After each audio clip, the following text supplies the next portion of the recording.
यानंतर मी बर्वे सर यांना विनंती करतो की आपण आपलं थोडक्यात मनोगत व्यक्त करावं. सॉरी, मी सगळ्यांची माफी मागतो यासाठी की आम्हाला थोडं जाणीव आहे आणि दोन गोष्टी बोलणं अत्यंत आवश्यक आहे. बऱ्याच वेळेस बोललं जात नाही, पण बोलणं आवश्यक आहे, भावना व्यक्त करणं महत्त्वाचे आहे असं मला वाटते. आणि म्हणून मानणारा समस्त बहुजनवादी महापुरुषांना विनम्र अभिवादन. बहुजनांचे नायक, बहुजन नायक यांची आपण जयंती साजरी करतोय. मानवर कांशीरामजी साहेब या सर्व महापुरुषांना अभिवादन करून माझ्या भाषणाला सुरुवात करण्याचा मी प्रयत्न करतोय. आजचे या कार्यक्रमाचे अध्यक्ष, राज्याचे प्रभारी आदरणीय संतोषजी शिंदे सर, सोबतच संजीवजी सदाफुले सर, मनीष भाऊ कावळे आणि सर्वच महाराष्ट्रातली या झोनची टीम, वेळ कमी आहे सॉरी, आणि जमलेल्या सर्व बंधूंनो भगिनींनो, आमच्या जिल्ह्यातून आलेले माझे सहकारी सिद्धार्थजी सूर्यवंशी, उपस्थित बंधू आणि भगिनींनो, मी जास्त वेळ घेणार नाही, परंतु काही गोष्टी आपल्या पुढे दोन चार मिनिटाचा वेळ आपल्या पुढे घेण्याची मानसिकता माझी आहे. मी 1988ला जोडलो आणि मधल्या काळामध्ये बऱ्याच वेळेस साहेबांच्या सोबत राहण्याचा सुद्धा प्रसंग आलेला आहे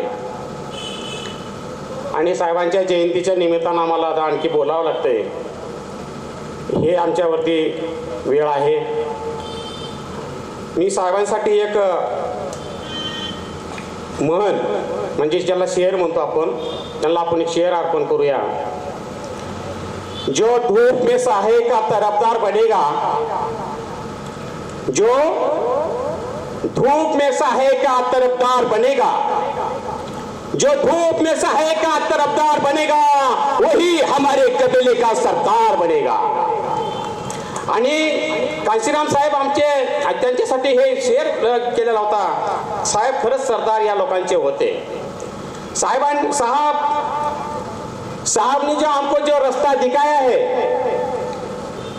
जो लड़ाई लड़ी है, बहुत लंबी अरसे से हम लड़ी है, और ये लड़ाई रोजी रोटी की नहीं थी, ये लड़ाई राजपाट की थी, बल्कि ये सत्ता की लड़ाई थी.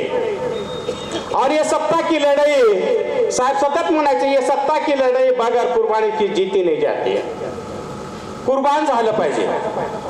आणि सोबतच साहेब सतत म्हणायचे, महाराष्ट्रामध्ये जेव्हा साहेब यायचे तेव्हा महाराष्ट्रामधल्या लोकांना उद्देशून असं म्हणायचे, भाई मैं तो पूरे देश में कारगिल, पोरबंदर, कोहिमा, कन्याकुमारी, सभी पट्टा में, सभी इलाके में एक सेंटेंस लेके घूमता हूँ, एक सेंटेंस लेके घूमता हूँ, और ये सेंटेंस ऐसा है, बाबा साहब ने हमको बताया है, राजकीय गुरुकिल्ली अशी आहे की जिच्या माध्यमातून सर्व समस्येचं निराकरण होऊ शकतं. और ये सत्ता की चाबी लेकर मैं पूरे देश में जब घूमता हूँ, तभी सभी बहुजन समाज को इकट्ठा करके सभी बहुजन समाज को तैयार करने का काम करता हूँ. आणि साहेब एक सर्व समाजाला तयार करत करत सर्व कारगिल, पोरबंदर, कोहिमा, कन्याकुमारीचा जो इलाका आहे, संपूर्ण देशामध्ये भ्रमण करत करत सर्व बहुजन समाजाला तयार करण्याचं काम करतात. आणि काम केल्याच्या नंतर साहेबाच्या चळवळीला फार मोठी पुढे पुढे धार येते आणि त्याचा परिणाम असा होतो, साहेबाच्याच हयातीमध्ये, साहेबाच्याच काळामध्ये, साहेबाच्या या मुवमेंटमुळे उत्तर प्रदेशमध्ये एक नाही तर साहेबाच्या हयातीमध्ये 3 वेळेस सरकार आलेला आहे. आणि मग ते उद्देशून म्हणतात कि महाराष्ट्र के लोग तो मुझे ऐसा लगता है, महाराष्ट्र के लोग बाबा साहब को बहुत पहचानते हैं, जानते हैं, समझते हैं, सोचते हैं. महाराष्ट्र के लोग इतिहास का पन्ना पन्ना भी जानते हैं, मगर दुखी बात यह है कि महाराष्ट्र के लोग इतिहास को जानते हैं, मगर दुखी बात यह है कि काम गांधी का करते हैं और नाम बाबा का लेते हैं. काम गांधी का करते हैं और नाम बाबा का लेते हैं. सतत सतत बाबा महाराष्ट्रामध्ये साहेब ज्यावेळेस यायचे ते उद्देशून सांगायचे. हे कशासाठी सांगायचे? त्याचा सांगायचा उद्देश असा होता की महाराष्ट्रातल्या तमाम बहुजन समाजातल्या लोकांनी तयार व्हायला हवं. त्याच्या पाठीमागाला उद्देश होता. आणि उद्देशून सांगायचे की महाराष्ट्रातले लोक बहुत हुशार आहे. आणि संन्यास लेकर घुमत घुमत बाबासाहेब काशीरामजी निघाले आणि निघता त्यांना यश चांगल्या पद्धतीने मिळालं. आणि म्हणून आता एक विषय असा आहे की खरंच आपण बाबा काशीराम साहेबांच्या सांगितलेल्या रस्त्याच्या वरती चालतोय का? काशीराम साहेबांचे खरंच आपण अनुयायी आहोत का? काशीराम साहेबांनी सांगितलेल्या कार्यक्रमाचं आपण विस्तारित करणार आहोत का? असं जर असेल, जर खरंच करणार असेल तर आपल्याला महाराष्ट्रातल्या लोकांना निश्चितपणे विचार करण्याची वेळ आलेली आहे. आणि महाराष्ट्रातल्या लोकांना ज्यावेळेस आपण विचार करतोय त्यावेळेस आपल्याला लक्षात येतंय की आपण गैर बराबरी के लोग है. बीएसपीच्या माध्यमातून गैर बराबरी के लोग है. आणि बराबरी मध्ये येण्यासाठी आपल्याला काय करावं लागेल तर समस्त बहुजन समाजाच्या लोकांना आपल्याला एका ठिकाणी करावं लागेल.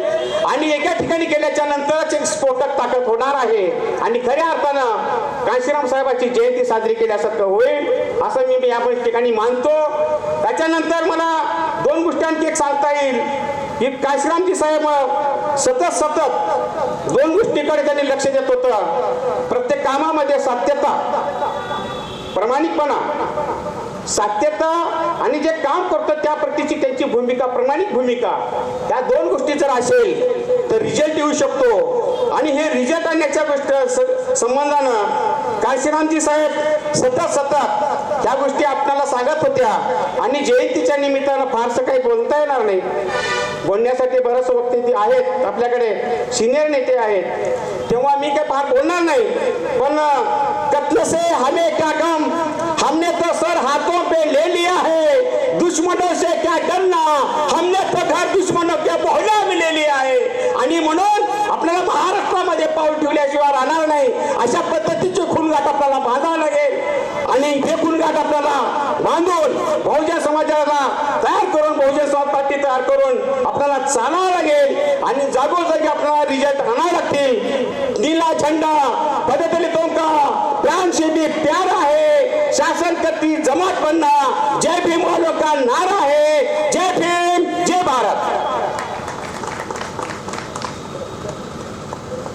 वेळ कमी आहे. ज्या मान्यवरांची मी या ठिकाणी नावं घेईन त्यांनी अत्यंत थोडक्यामध्ये आपले विचार या ठिकाणी मांडायचे आहेत. यानंतर मी संजीव सदाफुले सर यांना विनंती करतो. बबलू गायकवाड. तत्पूर्वी बबलू गायकवाड सर